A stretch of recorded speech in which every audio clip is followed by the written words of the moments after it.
கோதுமை மாவில் ஆப்பம் செஞ்சுருக்கீங்களா? எப்படி செய்யலான்னு இன்றைக்கி வீடியோவில் பார்க்கலாம். ஹெல்த்தியான ஆப்பம் சாப்பிட்ணுன்னு நினைக்கிறவங்க இது ட்ரை பண்ணி பாருங்கள். முதல்ல ஒரு பவுலில் 1/2 டீஸ்பூன் ஈஸ்ட், 1 டீஸ்பூன் சர்க்கரை, 1/4 கப்பு சுடு தண்ணி இது எல்லாம் சேர்த்து நல்லா மிக்ஸ் பண்ணி அது ஆக்டிவேட் ஆகிற வரைக்கும் மூடி வச்சிடலாம்.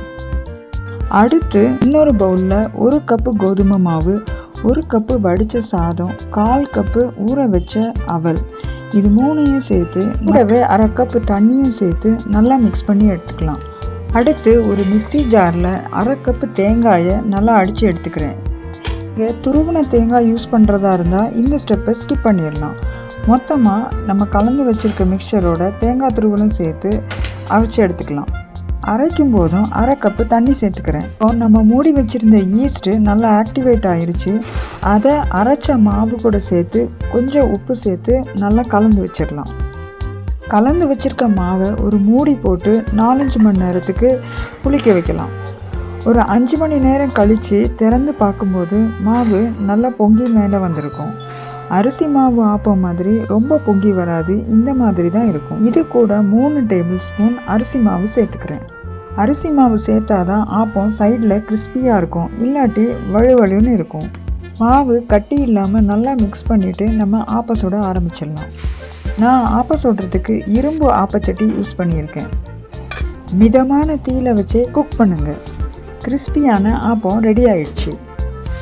அரிசி மாவு ஆப்பம் மாதிரி நடுவில் ரொம்ப ஸ்பாஞ்சியாக இருக்காது, நடுவில் கொஞ்சம் தின்னாக தான் இருக்கும். இதை ஒரு ஹெல்தியான ஆப்பம்னு சொல்லலாம். இந்த ஆப்பத்தை தேங்காய் பால், தேங்காய் சட்னி, வடைக்கறி, மட்டன் குழம்பு எல்லாத்துக்கூடையும் வச்சு சாப்பிட்லாம். சுவையான ஆரோக்கியமான கோதுமை ஆப்பத்தை நீங்களும் செஞ்சு பார்த்துட்டு எப்படி இருக்குன்னு சொல்லுங்கள். நான் இன்றைக்கி பிரேக்ஃபாஸ்ட்டுக்கு தேங்காய் சட்னியோடு எடுத்துக்கிறேன். வீடியோ பிடிச்சிருந்தா லைக் பண்ணி ஷேர் பண்ணுங்கள். நன்றி, வணக்கம். இன்னைக்கு வீடியோவில் வல்லாரக்கீரையில் தோசை எப்படி செய்யலான்னு பார்க்கலாம். இந்த கீரையை ரெகுலராக உணவில் சேர்த்துக்கிட்டா ஞாபக சக்தி அதிகரிக்கும், மூளை நரம்புகள் பலம் பெறும். இந்த ரெசிபி பண்ணுறதுக்கு நான் 1 கைப்பிடி வல்லாரக்கீரையை நல்லா தண்ணியில் 2 முறை கழுவி எடுத்துக்கிறேன். மண் எதுவும் இல்லாமல் கழுவி எடுத்துக்கோங்க. அப்புறமா அதை மிக்ஸி ஜாரில் சேர்த்துட்டு கூடவே 2 பச்சை மிளகாய், 1 டீஸ்பூன் சீரகம் இந்த 2 சேர்த்து மிக்சியில் ஒரு சுற்று ஓட விட்டுட்டு அப்புறமா கொஞ்சம் தண்ணி சேர்த்து நல்லா பேஸ்ட் மாதிரி அரைச்சி எடுத்துக்கலாம். ஒரு 2 கப்பு தோசை மாவு கூட கலந்து வச்சுக்கலாம். கீரை சாப்பிடாத குழந்தைங்களுக்கு இந்த மாதிரி நம்ம கீரையை அரைச்சி மாவில் கலந்து தோசை வாத்து கொடுக்கலாம். நான் மிக்ஸி ஜாரை ஒரு 1/4 கப் தண்ணி ஊற்றி கொஞ்சம் அலசி அதையும் தோசை மாவு கூட சேர்த்துக்கிறேன்.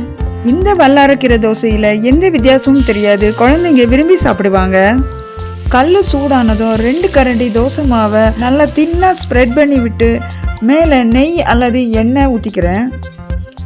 ஒரு பக்கம் தோசை வெந்த உடனே அதை திருப்பி போட்டு அது மேலே கொஞ்சம் நெய் தடவினா முருகலான சுட சுட தோசை ரெடி. இதை சட்னி, சாம்பார், பொடி இது கூடலாம் வச்சு சர்வ் பண்ணிக்கலாம். நான் பிரேக்ஃபாஸ்ட்டுக்கு சாம்பார், தேங்காய் சட்னியோடு சேர்த்து எடுத்துக்கிறேன். நீங்களும் இதே மாதிரி செஞ்சு பார்த்துட்டு என்ஜாய் பண்ணுங்கள். இந்த ரெசிபி பிடிச்சா லைக் பண்ணி ஷேர் பண்ணுங்கள். நன்றி, வணக்கம். இந்த வீடியோவில் சுட்ட தக்காளி சட்னி எப்படி பண்ணலான்னு பார்க்கலாம். இந்த ரெசிபி ரோட்டீஸ், பரோட்டா, ரைஸ் இது கூடலாம் சாப்பிட ரொம்ப நல்லாயிருக்கும். முதல்ல கடாயில் 1 டேபிள் ஸ்பூன் எண்ணெய் ஊற்றிக்கிறேன். எண்ணெய் சூடானதும் 2 நறுக்கி வச்சுருக்கிற தக்காளி பழங்களை சேர்த்துக்கலாம். அப்புறமா 5-6 பல் பூண்டையும் சேர்த்துக்கிறேன். நான் மீடியம் சைஸில் 3 தக்காளி யூஸ் பண்ணியிருக்கேன். 5 நிமிஷம் தட்டு போட்டு மூடி வச்சுருங்க. ஒரு பக்கம் வெந்த உடனே அடுத்த பக்கம் திருப்பி விட்டுக்கலாம். திருப்பி விட்டதுக்கப்புறம் மறுபடியும் 5 நிமிஷம் தட்டு போட்டு மூடி வச்சிடலாம். 2 பக்கமும் வெந்ததுக்கப்புறமா மேலே உள்ள தோலை நீக்கிடலாம்.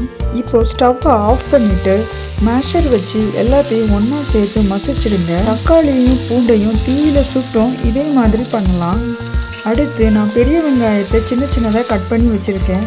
பாதி வெங்காயம் தான் இந்த ரெசிபிக்கு யூஸ் பண்ணியிருக்கேன். தேவையான அளவு உப்பு, 1 டீஸ்பூன் மிளகாய்த்தூள் எல்லாம் சேர்த்து மிக்ஸ் பண்ணிவிட்டு நறுக்கிய வெங்காயம், கொத்தமல்லி தழை இது எல்லாம் சேர்த்து நல்லா மிக்ஸ் பண்ணிக்கலாம்.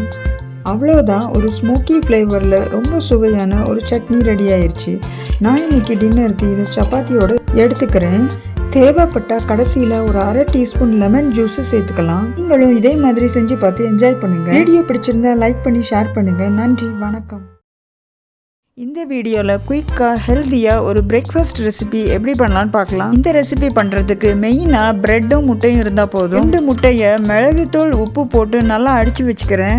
ரவா சூடானதும் அதில் கொஞ்சம் பட்டர் போட்டு நம்ம பீட் பண்ணி வச்சுருக்கிற முட்டை கலவையை அதில் ஊற்றிக்கலாம். அதுக்கு மேலே 2 பிரெட் ஸ்லைஸை வைக்கிறேன். முட்டை கொஞ்சம் வெந்ததும் சைடில் எக்ஸ்ட்ராவாக இருக்கிற பகுதியை நான் ப்ரெட்டு மேலே கவர் பண்ணிக்கிறேன். அதை திருப்பி போட்டு ஒரு சைடில் சீஸ் ஸ்லைஸ் வச்சு தேவைப்படுகிற சீசனிங் மேலே தூவி விட்டு ப்ரெட்டை க்ளோஸ் பண்ணிக்கிறேன். எக்ஸ்ட்ரா பட்டர் மேலே போட்டு நல்லா டோஸ்ட் பண்ணி எடுத்துட்டு டேஸ்டியான பிரேக்ஃபாஸ்ட் ரெடி. இட்லி மாவு தீர்ந்துருச்சா கவலையே வேண்டாம், இந்த ஆம்லெட் சாண்ட்விச்சை செஞ்சு அசத்துங்க. தேங்க்ஸ் ஃபார் வாட்சிங்.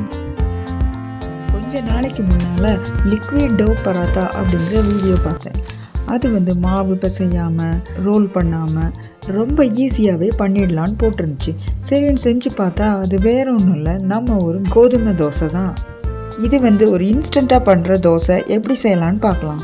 ஒரு பவுலில் 1 கப்பு கோதுமை மாவு, 4 பல் பூண்டு துருவியது, கொஞ்சம் கொத்தமல்லி தழை, ரெட் சில்லி ஃப்ளேக்ஸ் கொஞ்சம், அப்புறம் உப்பு, இது எல்லாம் சேர்த்து நல்லா மிக்ஸ் பண்ணி வச்சுக்கலாம். அப்புறமா கொஞ்சம் கொஞ்சமாக தண்ணி ஊற்றி தோசை மாவு பதத்துக்கு மிக்ஸ் பண்ணி வச்சுக்கலாம். இல்லாமல் கிளறிக்கலாம். எனக்கு ஒரு 1.25 கப்பு தண்ணி தேவைப்பட்டுச்சு. கரைச்ச உடனேயே தோசை ஊற்ற ஆரம்பிச்சிடலாம். நார்மல் தோசையை விட பேட்டர் கொஞ்சம் தின்னாக தான் இருக்கணும், அப்போ தான் சீக்கிரமாக வேகும். ஒரு பக்கம் வெந்ததும் திருப்பி போட்டு மேலே கொஞ்சம் எண்ணெய் தடவிக்கலாம். 2-3 தடவை திருப்பி போட்டு தோசை கரண்டியால் ப்ரெஸ் பண்ணி விட்டு சுட்டு எடுக்கணும். அப்போ தான் நல்ல மொறுமொறுப்பாக டேஸ்டியாக இருக்கும். இந்த தோசை வேகிறதுக்கு கொஞ்சம் லேட் ஆகும், அதனால் பொறுமையாக செய்யணும். இதுக்கு ஒரு அட்டகாசமான சைட் டிஷ் தக்காளி தொக்கு இல்லை தக்காளி சட்னி தான். நீங்களும் இந்த ரெசிபி செஞ்சு பார்த்து என்ஜாய் பண்ணுங்கள். நன்றி, வணக்கம்.